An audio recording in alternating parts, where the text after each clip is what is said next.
Everyone, so this was the day one of learning full stack web development, and in this day one I focused on creating this small website. I used HTML and CSS for that. My focus was on learning Flexbox. The properties like justify content and the align items are commonly misunderstood and misinterpreted. So in this video you will be knowing about that as well. So in here you can see there is a nav bar, and in that nav bar there are two parent divs. The first one have Google GIF and the next one have home, contact us and all the stuffs. So I use the property space between because I don't want it pending here.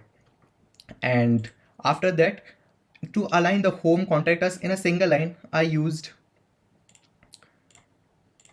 margin auto. I mean, if you can use margin auto, but it's not generally recommended to use margin auto. See, if I comment this out, so home, contact us goes up. This was because the margin auto was commented. If I uncomment this, so the home should go up. Yes, I mean the home should go in the center because margin auto, moves everything in the center. But margin auto is not a good property, right, to use. I mean, sometimes it can get confusing, and when you have Flexbox, you should use it. So what I can do is I can basically say that, okay, home, contact us, helpline are in the same row. So I will say that, all right, this is my row. And if I say justify content flex start, so imagine my four fingers are the four content, and the all contents will be in the same row. Flex direction is 0. Flex justify content flex start means here. Justify content flex end means here. Justify content center means here. But if I want to move it in the opposite axis, I will use align item properties. So justify content was moving in the same row, but align item moves in the other axis. Now I will say that, all right, the home is not, the home is up. So I want the home to be in the center. I will do align item center because it moves in the opposite direction. So, okay, I will write that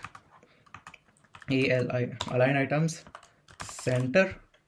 So everything in this axis get in between. All right, if this stuff is clear to you, now you should be able to answer the next question I'm gonna ask you. Let's collapse this, and you can see here this is the div for this complete yellow part. All right, so this heading, this after that there is a subheading, after that there is a sign up in this yellow part. All right, I want all of them to be one after another. What I will do, one below another. So I will do, okay, column, heading, subheading, and sign up.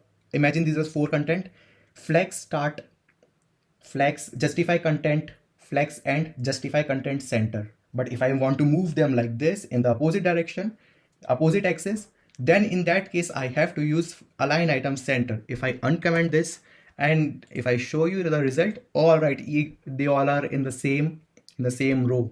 I mean in the same center, right? So did you get my point? Was you able to do this yourself? If this is the axis, justify content will move like this only, but the align item properties will move like this. So you can see that using this GIF also, you can take a screenshot of this. I hope these things were clear to you. We discussed flex start, flex end, flex center, and these all were justify content properties. And align items, I told you how to use that. If your axis is like this, you have to move the items opposite to it, then use align items. If you have to move the items in this axis only, use justify content. If it's like this, justify content will move like this, align item will move like this. Hopefully these things were clear to you.